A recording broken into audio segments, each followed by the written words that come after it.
ఎదుర్కొంటున్నటువంటి అన్యాయానికి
దివంగత అంబేద్కర్ గారు తెలంగాణ జాతికి ఆరాధ్యుడైనటువంటి మహానుభావుడు. భారతదేశం స్వాతంత్రం సిద్ధించుకున్న తర్వాత అద్భుతమైనటువంటి రాజ్యాంగాన్ని రచించి ఒక గొప్ప దార్శనికత్వం, ఒక గొప్ప ఆశా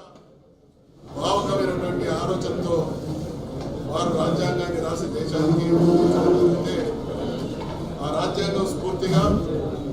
మన నాయకుడైనటువంటి కేసీఆర్ గారు తెలంగాణ రాష్ట్రాన్ని సాధించడానికి జరుగుతున్నటువంటి మేధో మదనంలో రాష్ట్రం ఏర్పాటుకు ఉన్నటువంటి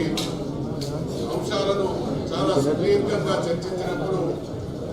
మహానుభావుడైనటువంటి అంబేద్కర్ గారు అందించినటువంటి ఆర్టికల్ 3